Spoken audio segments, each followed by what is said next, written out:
الرحمن الرحیم الحمدللہ رب العالمین عالی جناب محترم المقام محمد معظم خان صاحب معزز رکن اسمبلی حلقہ بہادر پورہ حیدرآباد، جو حیدرآباد سے خاص طور پر الیاس سیٹھ صاحب کی دعوت اور صدر محترم نقیب ملت بیرسٹر اسدالدین نبوی صاحب کی ہدایت پر تشریف لائے ہیں، اور جناب الیاس سیٹھ صاحب معزز قائد حلقہ گلبرگہ و کرناٹک، جنہیں بیرسٹر اسدالدین نبوی صاحب نے بہت سوچ وچار کے بعد یہ محسوس کیا کہ خیبر الاسلام صاحب علیہ رحمٰن کے انتقال کے بعد کرناٹک و گلبرگہ کے اندر مسلم قیادت کا خلا پیدا ہو چکا ہے، کیونکہ ایک اتنی بڑی ریاست ہے جہاں پر مسلم قیادت کی بے انتہا ضرورت ہے، کیونکہ ملک میں آئے دن ہم حالات دیکھ رہے ہیں کہ جو مسائل ہمارے بڑھتے جا رہے ہیں، اس کی وجہ سے صدر محترم بیرسٹر اسدالدین نبوی صاحب کو بھی اپنے قدم بڑھانے پڑے، جو تلنگانہ، آندھرا، مہاراشٹر، کرناٹک، اتر پردیش، بہار، جھارکھنڈ اور ویسٹ بنگال کی طرف انہوں نے جہاں رخ کیا،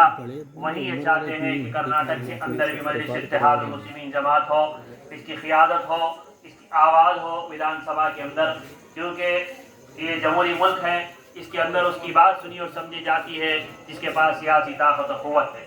ہماری آواز گلی کوچوں میں پکارنے سے، اخبارات میں بیانات دینے سے نہیں، بلکہ ایوان بلدیہ، نگر پالیکا سیوک، ودھان سبھا اور پارلیمنٹ میں آواز ہوگی تو وہ ہماری آواز حکومتوں تک پہنچے گی۔ اس لیے ایک مرد آہن شخصیت، ایک باکردار شخصیت، ایک سرمایہ دار شخصیت، ملت کا درد رکھنے والے الیاس سیٹھ صاحب کو آپ کے سامنے قیادت کے طور پر پیش کیا ہے۔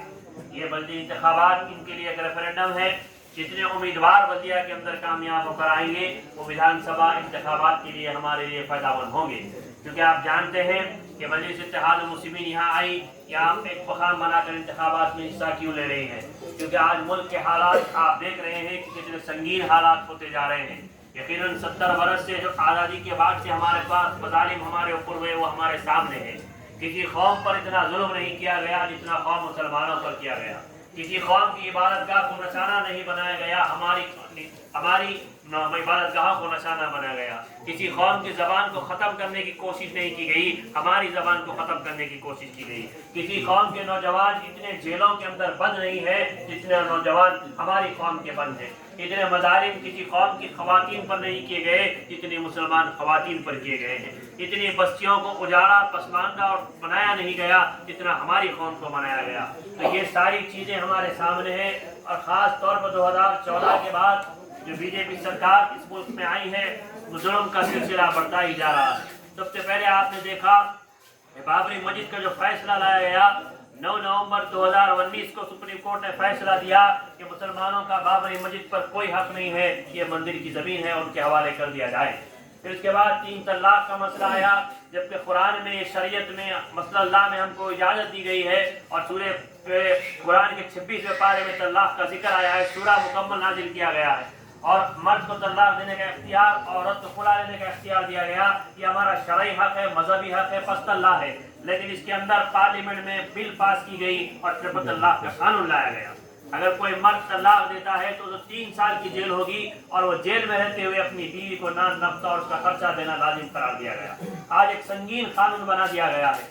اس کے بعد 4 شادیوں پر پابندی کی بات کی جا رہی ہے۔ اس کے بعد آپ نے دیکھا کہ ہمارے لو جہاد کے نام پر مسلمانوں کو مارا گیا، گھر واپسی کے نام پر مارا گیا، گاؤں کشی کے نام پر جو گائے، قرآن میں سورہ بقرہ سب سے بڑی سورت ہے جو 6 آیتیں اس کے اندر ہے، اس میں گائے کا ذکر ہے، اور چاؤ پایوں کو کھانا حلال قرار دیا گیا، لیکن ایسا قانون بنایا گیا کہ گائے کاٹنا اور کھانا کرمنل آفیس انلیگل ہے، اور اس پہ جرم قرار دے کر گرفتار کیا جا رہا ہے۔ ابھی الیاس سیٹھ صاحب 19 وارڈ میں مخاطب کر رہے تھے کہ وہاں نے کہا کہ یقیناً گائے کشی کے نام پر کتنے لوگوں کو مارا گیا۔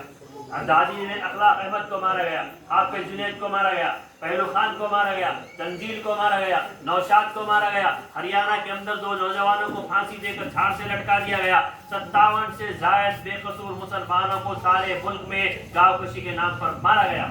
یہ آواز پارلیمنٹ کے اندر کس نے اٹھائی؟ بیرسٹر اسدالدین نبوی صاحب نے اٹھائی۔ پھر اس کے بعد کہا گیا کہ سوریہ نمسکار کہا گیا، کہو وندے ماترم کہا گیا، جے سیا رام کہا گیا، بھارت ماتا کی جے کہو کہا گیا، اور آج تک یہ سلسلہ ہر جگہ پر، ہر ریاست میں جاری ہے۔ ایسے مظالم کا سلسلہ بڑھتا رہے گا، ایسے مظالم کا سلسلہ ہوتا رہے گا اگر ہماری آواز نگر پالیکا میں، विधानसभा और पार्लियामेंट में नहीं होगी। इनके मजालिम बढ़ते जाएंगे। आज आपने देखा ये लोग कह रहे हैं कि सऊदी अरब में खवातीन पर जुल्म होता है, सीरिया में जुल्म होता है, अफगानिस्तान में जुल्म होता है। तो जब एक रिपोर्ट आई तो उसमें पता चला कि 21% मजालिम हिंदुस्तान पे खवातीन पर किया जाता है। रोजाना कई खवातीन खुदकशी करती हैं, इनको जिंदा जलाया जाता है और इसमें सितमदर्दी सबसे ज्यादा खवातीन पर जुल्म मुसलमान खवातीन पर हो रहा है। 2002 के फसाद में एहसान जाफरी, जो कांग्रेस वालों सुनो, तुम्हारा MP था, गुरबल्क सोसाइटी के अंदर उसका कत्ल किया गया, टुकड़े टुकड़े कर दिए गए। उन्होंने सोनिया गांधी को फोन किया, अहमद पटेल को फोन किया, चीफ मिनिस्टर और कमिश्नर को फोन किया, लेकिन किसी ने फोन नहीं उठाया। उनके अपराध खानदान के सामने उनको काट दिया गया। आज भी उनकी ज़ईफ बीवी, तुमको शर्म आनी चाहिए कांग्रेस हो, आज भी उनकी ज़ईफ बीवी ज़किया जाफरी अदालत के दरवाजे खटखटा रही इंसाफ के लिए, लेकिन इंसाफ नहीं दिया जा रहा है। लेकिन उन्हें शर्म नहीं आती। शर्म तो उनको आती है जो शर्माते हैं। ये तो ऐसे बेशरम है कि शर्म इनसे शर्माती है। तो अभी थे एक मरतबा 1924 के अंदर मिट्टी प्लेग्राउंड में सीरत नबी पर जलसा हो रहा था। कायद मिल्लत सीरत नबी बयान कर रहे थे। वक्त के बादशाह मीर उस्मान अली खान साहब जलसा सुनने के लिए तशरीफ लाए। हजारों का मजमुआ बैठा हुआ था। काबिल तवज्जो बात है इलियास साहब कि मजमुआ बैठा हुआ था। सरजमीन दक्कन का मुसलमान हर रिवायत गुलामाना ज़हनियत का हामिल रहा। अब ये बेचैन था कि उठकर हम साथ सलाम फर्शी सलाम मीर उस्मान अली खान को करें या फिर कायद मिल्लत की सीरत नबी पर बयान हो रही तकरीर को सुने। मजमुए पर सख्ता तारी हो गया। कायद मिल्लत ने मजमुए के नफ्स को देखा और गौर फिक्र किया और देखा कि मजमुआ बेचैन है। तो वक्त के बादशाह को मुखातिब करते हुए कहा, ऐ मोहम्मद अरबी के तख्त नशीब ताजपोश गुलाम, आ मैं तुझे बताऊं शहंशाह कौनैन की नजर में अंदाज़ मुल्कियत क्या है। मजमुआ परेशान हो गया, सकते में आ गया कि अरे नवाबजादे ने बादशाह को क्या कहकर मुखातिब कर दिया और गुलाम कह दिया। बादशाह भी वक्त का काबिल तरीन शख्स था, मीर उस्मान अली खान दानिश्वर बादशाह था। उसने मुस्कुराया और जलसे पे स्टेज पर आकर बैठा और कहा, नवाबजादे तकरीर को जारी रखिए। दूसरे दिन बहादुर यारजंग के खिताब से आपको नवाजा गया। तो ये हमारी सरजमीन दक्कन की तारीख है कि ऐसे कायदीन हमारे दरमियान में पैदा हुए हैं। तो ऐसे कायदीन हमारी माओं को चाहिए कि अपनी गोकों से और अपने गोदों में पैदा करके परवरिश करें, ताकि मिल्लत का और इस्लाम का सरबुलंदी के लिए, मुल्क के सरबुलंदी के लिए काम कर सकें।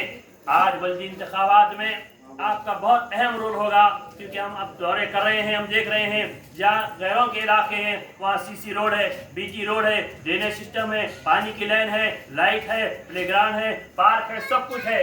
लेकिन जहाँ ये समझिए कि रोडों सड़कें टूटी है, मोरियों का पानी बह रहा हो, नल के टूटियाँ टूटे हुए हों, गलियाँ अंधेरे हों, तो समझ जाइए कि मुसलमानों की बस्ती शुरू हो रही है। ये हमारी अफसोस का पैगाम है। मैंने सदर मोहतरम के साथ तेलंगाना, आंध्रा, कर्नाटक, महाराष्ट्र, झारखंड, UP, बिहार का दौरा किया और हमने तमाम ऐसे बस्तियों को देखा कि मुसलमानों की बस्ती हो रही है। एक साजिश के तहत एक कांग्रेस ने हमारे साथ ऐसा किया। अगर हमारा बल्दिया का रुकन आएगा तो बल्दिया पर हमारा कब्जा होगा, तो इंशाअल्लाह गुलबर्गे की हर जमीन सरजमीन को सजाया जाएगा।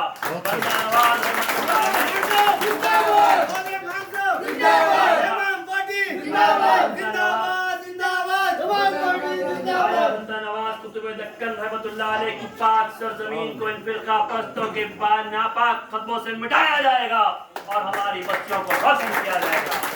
सड़कें होगी, ड्रेनेज की लाइन होगी, पानी की लाइन आएगी, अर्बन हेल्थ सेंटर्स कायम किए जाएंगे। जहाँ मौजम खान साहब का इलाका है, बहादुरपुरा, वहाँ पालम रोड एक इलाका है जहाँ सबसे बड़ा सरकारी दवाखाना है। 100 की तादाद में हमारी खवातीन और बच्चे आकर वहाँ इलाज करवाते हैं। हर इलाके के अंदर बस्ती दवाखाना है, अर्बन प्राइमरी हेल्थ सेंटर है जहाँ पर बच्चों को टीका दिया जाता है, जहाँ पर BP शुगर चेक किया जाता है, जहाँ पर थायराइड का इलाज किया जाता है, जहाँ मुफ्त दवाएं दी जाती हैं। आपके इलाकों के अंदर भी ऐसे इलियास सेठ साहब की निगरानी में हेल्थ सेंटर डाले जाएंगे, मेडिकल कैंप किए जाएंगे, खवातीन के लिए दवाखाने खुलवाए जाएंगे, मासूम बच्चों के लिए स्कूल बनाए जाएंगे, पार्क और प्लेग्राउंड बनाया जाएगा। ये सारा फंड बल्दिया के अंदर मौजूद होता है, लेकिन लड़के हासिल करना पड़ता है। अगर हमारा उम्मीदवार वहां पर होगा तो हम यकीनन वहां से हासिल करेंगे। अभी एक आमिर भाई कोई बता रहे थे यहीं पर कि एक इलाके में वार्ड पर इलियास सेठ साहब गए और वहां पर बोरवेल की ख्वाहिश की जा रही थी।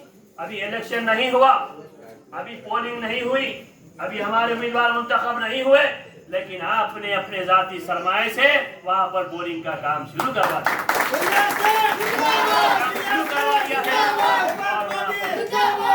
पानी उन लोगों को, बस्ती के लोगों को मिलेगा।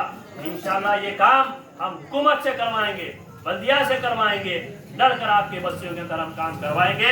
हम आपसे यही अपील करते हैं कि आप 3 सितंबर को मजलिस इत्तेहादुल मुस्लिमीन को तमाम उम्मीदवारों को भारी अक्सरियत से कामयाब कीजिए। इनका इम्तियाजी निशान पतंग है और इलियास सेठ साहब के लिए ये इलेक्शन रेफरेंडम है। अगर बल्दिया में जितने मजबूत उम्मीदवार होकर आएंगे, हमारे विधानसभा के लिए उतना इलेक्शन आसान होगा। आप यकीन जानिए कांग्रेस वालों, तुमको उम्मीदवार नहीं मिलेगा इलियास सेठ साहब के मुकाबले वो तारीफ सोचने पर मजबूर हो जाएंगे कि कौन होगा जो गुलबर्ग नॉर्थ से मुकाबला करेगा। ये चीज आप पैदा कर सकते हैं, ये आज आपके हाथ में है, ये 3 सितंबर तक आपके हाथ में है, आपको ये काम करना है। मैं इसी के साथ दर्दमर्दाना अपील करता हूँ कि 3 सितंबर को भारी अक्सरियत उम्मीदवारों को कामयाब कीजिए, पतंग के निशान पर बटन दबाइए, इलियास सेठ साहब को, मजलिस इत्तेहादुल मुस्लिमीन को और बैरिस्टर असदुद्दीन अवैसी साहब, अकबरुद्दीन साहब के हाथ मजबूत कीजिए। शुक्रिया, खुदा हाफ़िज़।